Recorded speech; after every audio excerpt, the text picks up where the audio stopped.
오늘은 특별히 한국에 대한 하나님의 뜻에 관해서 제가 말씀을 전하겠습니다. 이 예배에 많은 우리 외국 형제 자매들도 출석하고 계신데 오늘은 특별히 한국을 위한 시간으로 이해를 해 주시기 바랍니다. 저는 한국에 관한 메시지를 받기 위해서 1987년 12월 한 달은 끊임없이 하나님께 부르짖고 기도했습니다. 그 결과로 하나님께서 오늘 아침에 우리 조국과 민족에 관한 메시지를 허락해 주셨습니다. 오늘 저는 여러분과 함께 이사야서 60장 1절로 5절의 말씀 중 일어나라 빛을 발하라는 제목으로 은혜를 나누고자 합니다. 저는 1960년도부터 한국의 소망에 관해서 외쳐왔습니다. 그야말로 6.25의 잿더미 위에서 겨우 일어선 때였고 4.19가 지나가고 5.16 군사혁명이 일어나 크나큰 사회적인 국가적 변혁이 계속되었었습니다. 그러므로 국가 민족에 대한 부정적이고 비관적인 생각이 온 국민 속에 꽉 들어찼던 때였었습니다. 그러한 때 제가 우리 한국은 소망이 있다고 외쳤기 때문에 많은 사람에게 오해를 받았고 혹은 비난도 받고 혹은 거짓 선지자라는 말도 들었었습니다. 그 당시에는 수많은 사람들이 할 수만 있으면 한국을 떠나서 외국에 이민을 가려고 했었습니다. 그래서 혹시 이민 코타에 들어가면 어깨를 어석이면서 제 사무실에 인사하러 왔습니다. 목사님, 우리 이민 가게 됐어요. 얼마나 자랑스러운 얼굴로 그렇게 말했고 이민을 못 가고 남아있는 우리들은 전부 선망의 눈으로 저들을 바라보았었습니다. 저도 그 당시에 얼마나 한국에 대해서 절망적인 생각을 가졌던지 조국과 민족의 앞날에 대하여 퍽이나 부정적이고 우리 미래는 이제 희망이 없다고 단정을 짓고 있었습니다. 그러나 언제나 그 와중에서도 하나님께 엎드려 기도만 하면 하나님께서 성령으로 저희 마음속에 한국의 소망에 대한 생각으로 꽉 들어차게 해주었습니다. 기도를 거치고 일어나면 모든 것이 절망인데 무릎을 꿇어 기도만 하면 내 마음속에 한국의 미래는 참으로 소망이 넘친다는 것과 그 소망의 메시지로 하나님의 백성을 위로하라는 하나님의 엄한 계시가 임하곤 했습니다. 그래서 제가 늘 전가하는 특유의 긍정적이고 적극적이며 창조적이고 생산적인 위로의 메시지를 30년간 계속해서 설계해 왔습니다. 저는 1988년 정초에 어떠한 말씀을 하나님 증거해야 되겠습니까? 간절히 기도하는 중에 하나님은 변함없이 저희 마음속에 이해도 위로가 넘치고 소망이 넘치는 메시지를 증거하라고 말씀하셨습니다. 그래서 오늘 저는 소망의 메시지를 가지고 여러분에게 나왔습니다. 돌이켜보건대 60년대와 70년대를 거쳐 80년대 후반기에 이르기까지 하나님께서는 우리 민족을 엄청난 어두움과 시련과 백척간도의 위험에서도 수많은 기적으로 구출하였었고 오늘날에 와서 상상을 초월한 번영을 우리에게 누리게 해주셨습니다. 이제 곧 다가올 90년대를 바라보는 우리들에게 하나님이 주신 메시지는 무엇일까요? 1988년 정초 첫 주일을 드리는 우리에게 하나님은 무슨 말씀을 하시기를 원하실까요? 저는 그 말씀을 여러분에게 성경을 통해서 대언하고자 하는 것입니다. 첫째로 하나님께서는 우리를 향하여 일어나라고 말씀을 하십니다. 예수님께서 가버나움에 들어갔었을 때 수많은 사람들이 인산인해로 예수님 계신 집 앞에 모였습니다. 그럴 때 중풍에 걸려서 들것에 누워서 들려온 한 환자가 예수님 앞에 놓여졌습니다. 예수님은 그 환자를 보았었습니다. 인간적인 힘으로나 능력으로는 제기불능의 상태였었습니다. 어떠한 이야기나 어떠한 이술로도 제기할 수가 없습니다. 그럼에도 불구하고 예수님은 그 사람을 보시고 소자에 안심하라 내 죄사함을 받았나니라고 하시고 난 다음 일어나 내 침상을 들고 집으로 돌아가라고 말씀하시니 모든 사람이 보는 앞에서 모든 사람이 불가능이라고 생각하는데도 불구하고 그는 즉시로 일어나서 침상을 걸머쥐고 찬란한 희망을 향하여 걸어나가셨습니다. 바로 하나님께서 오늘날 우리 한국을 향해서 일어나라고 하시는 말씀은 예수님께서 중풍병자를 향해서 일어나라고 하신 그 말씀과 똑같은 말씀인 것입니다. 모든 사람이 불가능하다고 생각할지라도 자기 스스로 생각해도 나는 일어날 수 없는 처지에 있고 어떠한 인간의 이야기나 처방으로도 살아날 수 없다고 우리가 생각할지라도 하나님께서 우리를 향하여 오늘 일어나라고 말씀하시는 것입니다. 하나님이 일어나라고 하시기 때문에 우리는 앉아 있을 수도 없고 누워 있을 수도 없습니다. 우리는 낭패와 실망과 절망의 심상을 이제는 걸머쥐고 일어나셔 희망을 향한 행진을 시작해야만 하는 것입니다. 우리는 무엇에서 일어날까요? 역사적인 좌절에서 일어나야만 합니다. 오늘날 우리의 모든 한국 사람들은 그 마음의 잠재의식 속에 역사적으로 입은 상처가 열등의식과 좌절감이 되어서 짓누르고 있습니다. 1910년 한일 합방의 비굴에서 1945년 8월 15일 개방될 때까지의 민족적인 치욕의 상처에서 우리는 아직도 헤어나지 못하고 있습니다. 그러므로 이웃나라 일본에 대해서 우리는 마음속에 적개심을 가지고 있으며 열등의식과 치욕감을 가지고 있습니다. 그러나 하나님께서는 이 민족적인 역사적인 열등감에서 이제는 일어나서 치료를 받으라고 말씀하시는 것입니다.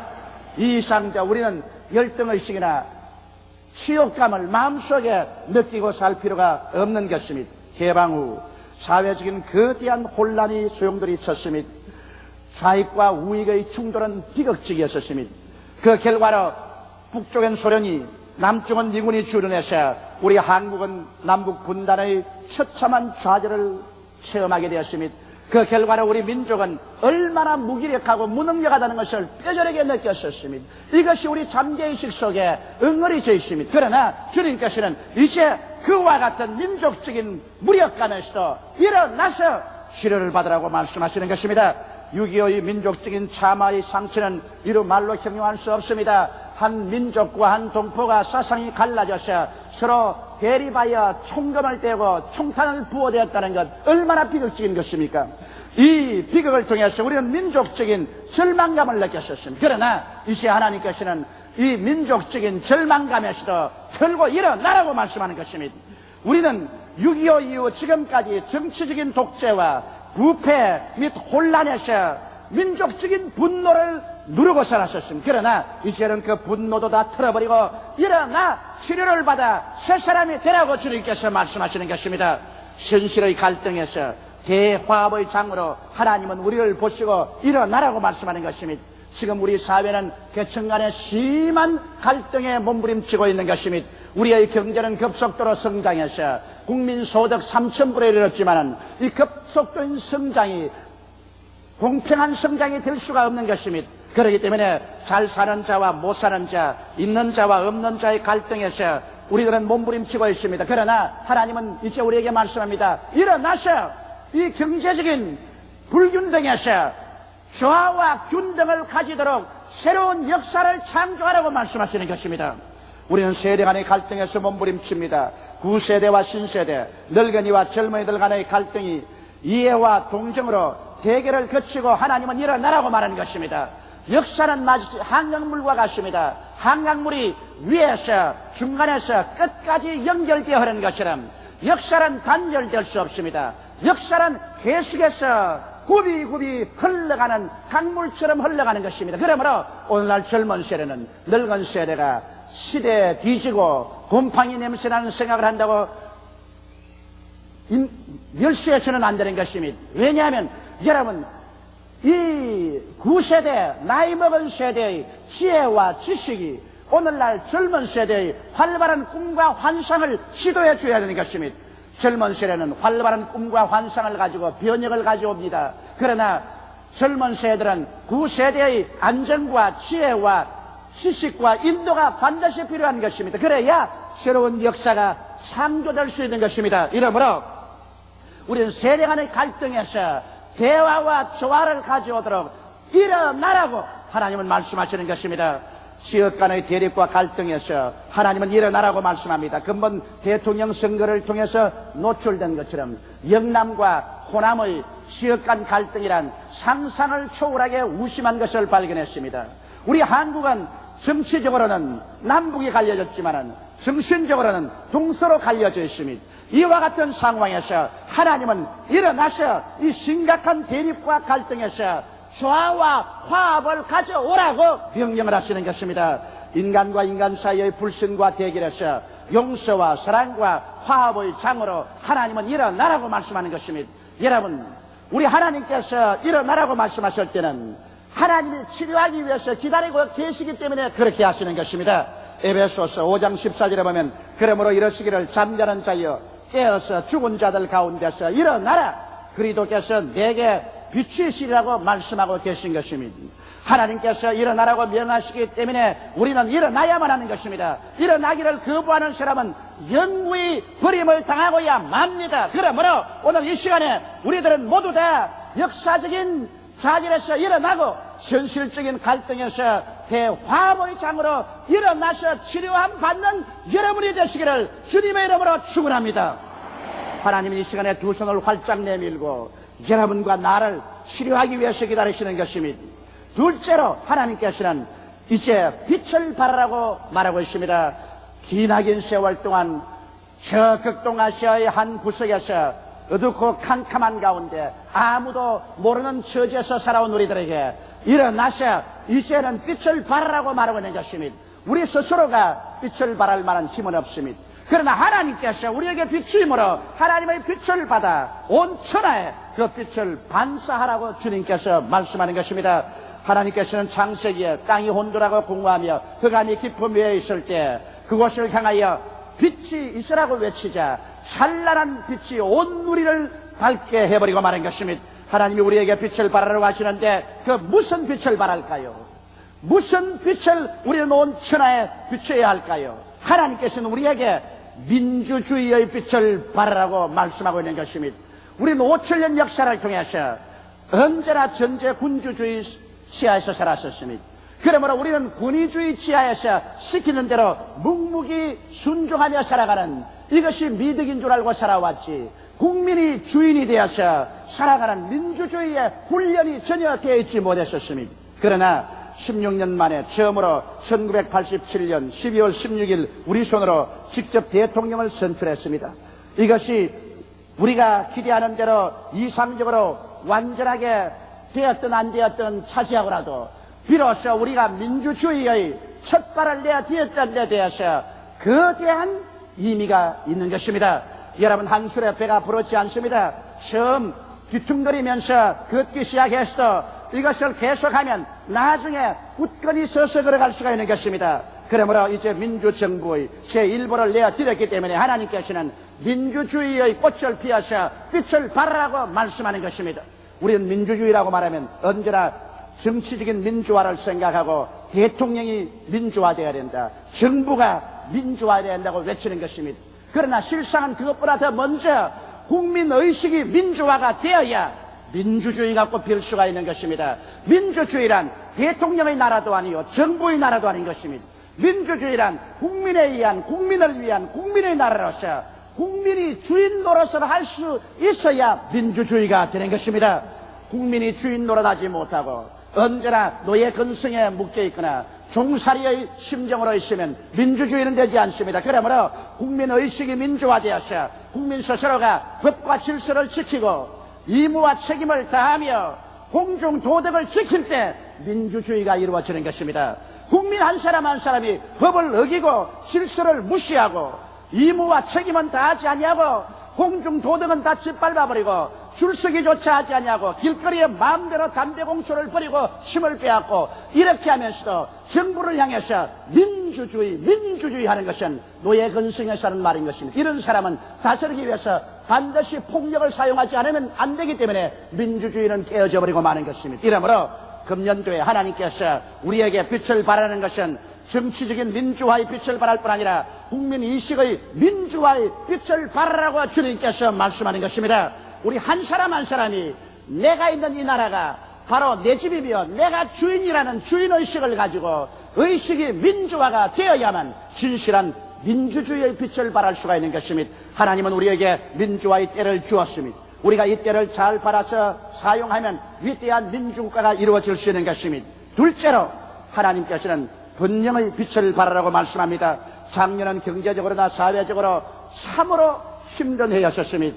연속된 태풍의 강타와 전국을 휩쓴 수해 나라가 휘청했습니다.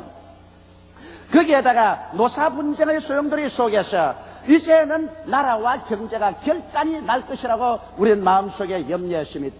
거기에다가 국제무역 환경은 악화되고 원화는 절상되고 심히 어려운 고비에 처했습니다. 사회적인 불안과 학생 데모는 극도에 달했습니다. 외국에서 텔레비전만 보면 언제나 한국은 불붙는 한국이었었습니다. 체류탄을 쏘고 화염병을 던지고 학생과 경찰들이 밀고 밀리는 것만이 한국의 모습이었었습니다. 그러니 사람들이 한국의 물건을 사러 오겠으며 한국의 바이아들이 찾아올 리가 만무한 것입니다. 거기에다가 한국은 격렬한 대통령 선거를 했습니다. 저는 난평생 민주주의 국가의 대통령 선거를 많이 읽기도 하고 보기도 했지만 이번 한국의 대통령 선거처럼 이렇게 격렬한 대통령 선거는 처음 보았었습니다. 세상에 이런 대통령 선거도 있을 수가 있습니까? 온 국민 전체가 떴다 놓았다 열기에 취해서 호함치고 외치고 야단법석을 했습니다. 그래서 나라가 온통 다 뒤엎어질 것 같았었습니다. 여러분, 이런 어려운 여건 속에서 우리 한국은 결과에 국민소득 12%를 일으켜 세계 경제성장 1등을 했으며 국민소득이 약 3,000불에 육박했고 무역수지 흑자가 약 100억불이 되므로 우등생의 성적표를 가지고서 88년을 맞이하게 되었습니다. 이걸 볼 때 여러분 어떻게 생각됩니까? 이게 사실 우리가 잘나서 우등생이 되었다고 생각하면 거대한 오해입니다. 이와 같은 역경 속에 우등생의 성적표를 가질 수 있은 것은 하나님이 우리와 같이 했기 때문에 그렇게 된 것입니다. 이야말로 하나님께서 같이 안 했으면 우리나라가 박살이 나고 말았을 것입니다. 나는 하도 우리 한국의 정치와 경제 역사가 언제나 떨어지면 낙동강 떨어지면 낙동강 하면서 살아왔기 때문에 이제 88년도는 그런 것 좀 없으면 좋겠습니다. 우리 한국 사람 그대로 내버려두면 모두 다 심장병에 걸리고 말 것인 것입니다. 언제나 이제는 박살났다 하면 살을 깔아앉고 또 박살났다 하면 또 살을 깔아앉고 이런 한국적 스타일을 이제 버리고 우리 안정하고 살 수 있는 우리 사회가 되어야만 되겠습니다.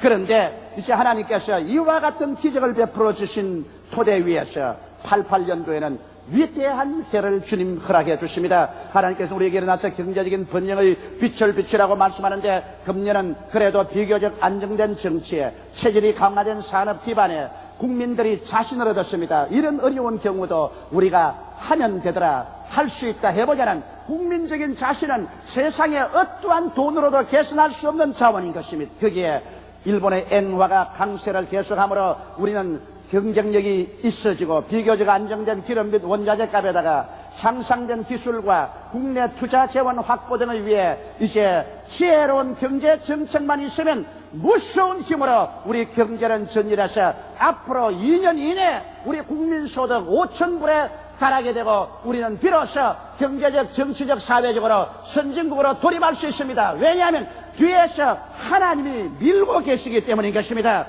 원래 한 나라의 경제 발전이라는 것은 원자재 수급이 원활히 되고 투자 자원이 있고 산업기술이 개발되고 무역이 잘 되며 경제 정책을 잘 운행해 나가면 그 나라 경제가 발전하게 되어 있는 것입니다. 그런데 국제 원자재 가격이 아직은 삼저시대로 싸고 우리 한국 사람들의 저금을 통해서 이제는 외국에 돈 빌려오지 않고 투자 자원이 확보되어 있으며 산업기술도 상당한 위치에까지 이르렀고 열심히 무역을 하고 있으니 올바른 경제 정책만 잘하면 우리 한국은 이제 하나님이 명령하신 대로 경제적으로 번영하라는 그 빛이 발하게 될 것입니다. 우리는 이제 회복은 보릿고개와 가난과 서름의 고개를 벗어나서 번영의 대로를 향해서 달려갈 수 있는 모든 일이 준비되었습니다. 여기에 하나님께서 번영의 빛을 발하라고 말씀하시니 이 얼마나 좋은 때를 우리가 맞이했습니까?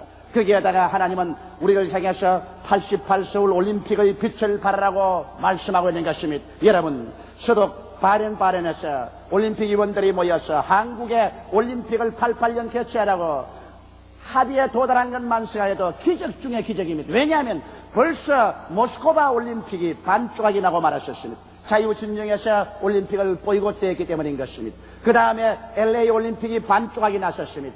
소련에서 그것을 보이콧되기 때문인 것입니다. 이제는 반쪽하고 올림픽은 하지 말자고 세계 사람들이 다 원하는데 한국 서울에 오면은 반쪽하기 나고 맙니다. 이북과 이남이 대결하고 있으니까 이북의 사주를 받은 공산 측이 올림픽을 보이콧도 할 것이요, 이북이 언제나 무력 도발을 할 줄 모르기 때문에 불안한 환경에 올림픽은 안 될 것이라고 생각했습니다. 그럼에도 불구하고 그 위험이 있는데도 사람들은 한국으로 가자고 표를 던졌습니다. 이것이야말로 하나님께서 우리 한국이 일어나서 빛을 발하게 하려고 직접 섭리한 것에 불과한 것입니다.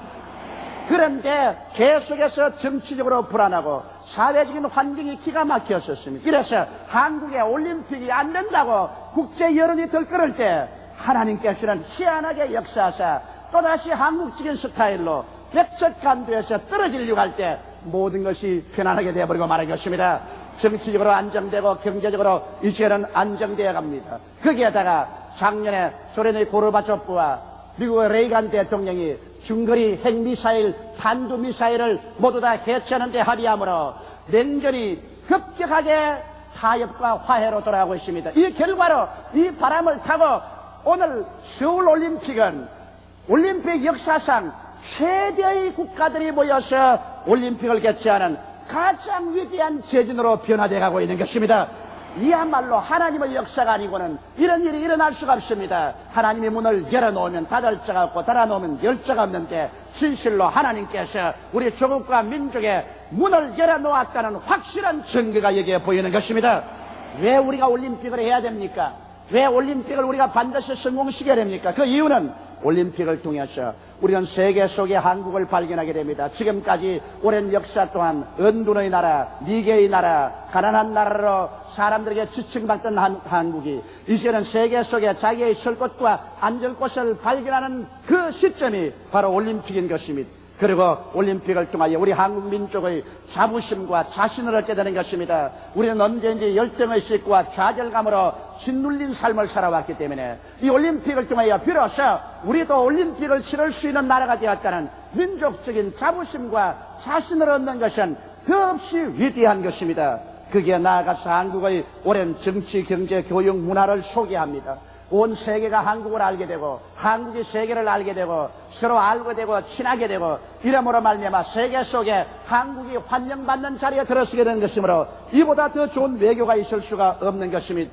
나아가서 비로소 올림픽을 통하여 한국은 이제 극동아시아의 적은 한 한반도가 아니라 국제 무대에 일어선 국제화의 시대가 시작되는 것입니다. 정치, 경제, 교육, 문화가 모두 다 국제 무대에 나가서 세계가 우리에게로 우리가 세계 안에 들어가는 국제적인 위대한 협력운동이 일어나게 될 것이요, 올림픽을 통한 선진 도약의 기점이 되어서 우리는 위대한 발전을 가져오게 될 것인 것입니다. 이러므로 어떠한 여당도 야당도 어떠한 국민도 올림픽에 상처를 가져오는 사람은 민족 반역자인 것입니다.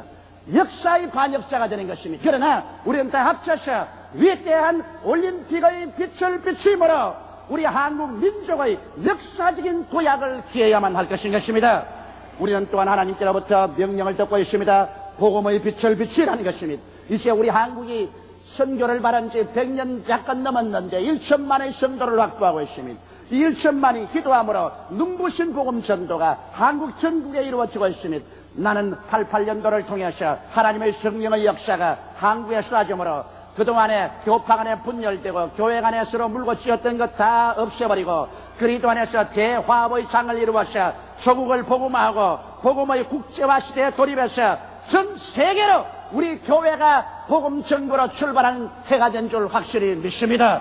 이것은 온 세계 교회가 한국의 발랄하고 생기에 넘치는 교회를 배우러 오고 있는 것입니다. 그러므로 한국은 이제 세계에 드러난 교회가 되고 세계가 한국을 배우는 이 시점에 이 88 올림픽의 기점으로 한국 교회는 이제 눈을 안으로 돌리지 말고 밖으로 돌려서 아시아 태평양과 온 세계 복음을 전가하는 위대한 빛을 발하는 계기가 왔다고 확신하는 것입니다. 그래서 하나님께서는 우리에게 일어나 빛을 발하라고 말씀하는 것입니다.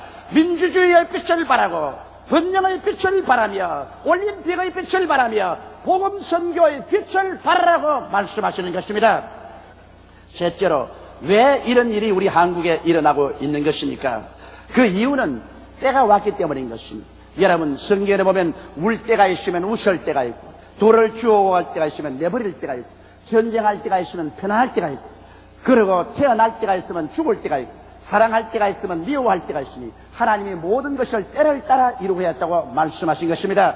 한국에 때가 왔기 때문인 것입니다. 이사야서 40장 1절로 2절에 보면 너희 하나님이 가라사대 너희는 위로하라. 내 백성을 위로하라. 너희는 정다이 예루살렘에 말하며 그것을 외쳐 구하라. 그 폭력의 때가 끝났고 그 죄악의 사함을 입었나니라. 5,000년 역사 동안에 우리는 폭력의 때가 끝났고 하나님의 죄사함의 때를 받게 된 것입니다. 이제 하나님께서 우리 민족에게 위로와 격려를 해줄 때가 다가왔기 때문인 것입니다. 성경은 말하기를 일어나라 빛을 발하라 내 빛이 이르렀다고 말한 것입니다. 여러분, 밤이 지나고 아침 동력이 혼이 트는 빛이 이럴 때 그 빛을 막을 자 있습니까? 지구의 자전과 공전을 막을 자 있습니까? 하나님께서 우리 민족에게 어둡고 긴 밤을 그치고 이제는 빛이 이르렀다고 말씀하는데 어두운 터널은 지나고 밝은 빛이 나왔는데 누가 이것을 제대로 켤 수가 있는 것입니까? 성경은 여호와의 영광이 임하였다고 하셨습니다. 그러므로 하나님의 작정이 임하였다는 것입니다. 이것은 사람이 작정한 것이 아니요 하나님의 작정이 우리 조국과 민족에게 임하였다는 것을 말하는 것입니다.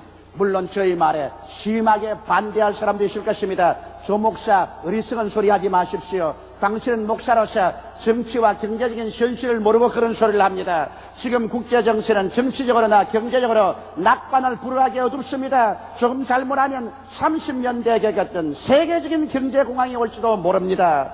작년 10월에 뉴욕 증권시장의 대폭락으로 미국과 세계 경제를 뒤흔든 사실을 당신은 모릅니까? 미국의 천문학적인 재정 적자와 무역 적자가 세계 경제를 이끄는 기관차 미국을 탈선시키고 말 것 아니겠습니까? 바야흐로 세계는 이제 경제적인 저성장 시대와 경기 후퇴 속에 들어와 있는데 어찌하여 조 목사는 일어나서 한국에 소망이 있다고 외치고 한국에 경제적인 번영이 온다고 외치고 있습니까? 이거 좀 잘못된 것이 아닙니까? 그런 질문할 사람이 있을 것입니다. 여러분, 제가 외치는 것은 저는 경제 전문가로서 그렇지 않으면 미래학자로서 외치는 것은 아닙니다. 저는 하나님의 종으로서 하나님의 계시의 영을 받아 외치는 것입니다. 하나님의 말씀에 이사야서 60장 2절로 3절에 보라 어두움이 땅을 덮을 것이며 캄캄함이 만민을 가리우려니와 오직 여호와께서 내 위에 임하실 것이며 그 영광이 내 위에 나타나리니 열방은 내 빛으로 열왕은 비치는 내 광명으로 나오리라고 말씀하고 있는 것입니다. 성경에 보니까 어두움이 땅을 덮을 것이라고 말했었습니다. 캄캄함이 만민을 가리우리라고 말했었습니다. 그러므로 정치적으로 경제적으로 군사적으로 어두움이 땅을 덮고 캄캄함이 만민을 가리우는 이 시점에 하나님께서 유독히 우리 위에 임하실 것이며 그 영광이 우리 위에 나타나서 하나님의 기적적인 역사로서 이런 일이 일어나겠다는 것입니다. 여호와께서 내 위에 임하실 것이라는 것은 우리의 희망은 하나님께 있다는 것입니다. 우리 희망이 미국이나 소련이나 유럽에 있는 것이 아니라 우리 희망이 하나님께 있다는 것이요 그 영광이 나타나니 우리의 소망인 것입니다. 하나님의 영광은 하나님의 작정인 것입니다. 하나님이 작정하고 변하지 아니하시는 것입니다. 그 결과로 우리는 영원히 잘됨같이 범사에 잘되며 간결하게 하나님이 정하시고 마신 것입니다. 우리에게는 이제 일어나서 빛을 발할 때가 다가오게 된 것인 것입니다. 그러므로 이 찬란한 영광의 시기를 온 세계가 바라보고 감탄하고 이래서 결과로 열방이 우리 빛으로 다가오고 열왕은 비치는 광명으로 나와서 함께 이 하나님의 축복을 누리며 이 비기를 배우려고 애를 쓰는 때가 우리에게 다가오게 된 것입니다. 우리는 우리에 대한 하나님의 작정을 오늘 알아보았었습니다. 그러나 이 모든 작정은 우리가 가만히 앉아있는데 이루어지지는 않습니다. 봄이 다가왔는데 좋은 때가 왔으면 우리가 팔렸고 일어나서 열심히 밭 갈고 농 갈고 씨를 뿌리고 모심기를 해야 되는 것입니다. 이처럼 이제 우리 국민이 대동단결에 일어나서 민족적인 회개와 기도가 있어야만 되는 것입니다. 이 시점에 우리가 민족을 분열하고 민족 속에서 분열의 씨앗을 심는다면 이것은 천추의 역적이 되고 말 것인 것입니다. 이때야말로 민족이 일어나서 회개하고 서로 용서하고 사랑하고 화해해야 될 때가 온 것입니다. 이제야말로 우리는 하나님의 말씀을 믿어야 할 때가 왔습니다. 하나님의 말씀을 듣고 우리는 믿으며 하나님께 순종하는 삶을 살아야만 하는 것입니다.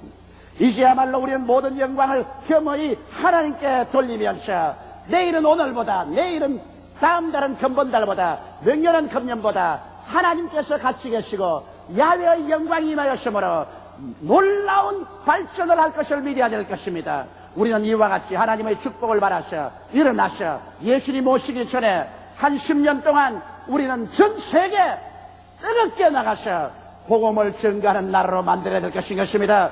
하나님께서 이와 같은 위대한 번영을 주시는 것은 우리가 마침내 일어나서 그리스도의 십자가를 걸머쥐고 예수님 오실 때를 예비하라고 그렇게 하시는 것입니다. 세례 요한의 역할을 하라는 것입니다. 우리가 나가서 온 천하 만민에게 복음을 증거하는 나라로 삼기 위해서 이 시대의 마지막에 격동아시아에서 하나님이 우리 조국과 민족에게 은혜를 부어주기로 작정하신 것입니다.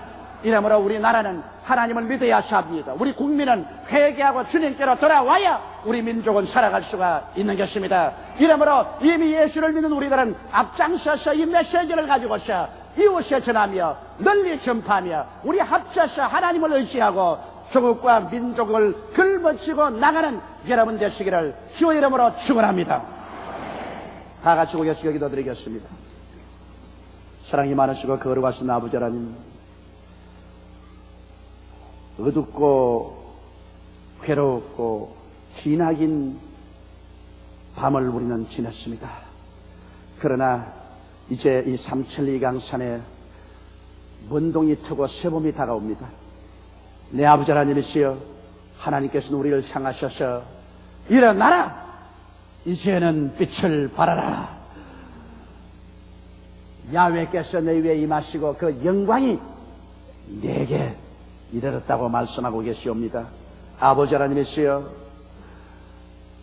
땅이 캄캄하고 어두움이 만 백성을 덮을 터이로되 우리에게는 야훼께서 같이 계시고 야훼의 영광이 임하시겠다고 하셨사오니 아버지의 이때 그리스도를 우리가 받아들이고 하나님의 번영을 받아들여서 그 여세를 몰아 온 천하에 그리스도의 복음을 전가하는 나라와 백성이 되게 도와 주시옵소서. 우리 한국의 사명은 이 마지막 때 하나님의 축복을 받아 일어나서 온 천하를 복음하는 것이 한국의 사명이옵나이다. 우리가 이 사명에 비뚤어지면은 또다시 하나님께 버림받을까 두렵습니다. 하나님 아버지여, 하나님 중심, 그리스도 복음 중심의 나라와 민족이 되게 도와 주시옵시고 이 나라가 하나님을 위해서 사는 나라 되게 도와 주시옵소서. 우리 아버지여, 주님께서 우리에게 주신 이 예언의 말씀대로 하나도 남김없이 다 이루어 주옵소서. 예수님 이름 받들어 기도드리옵나이다.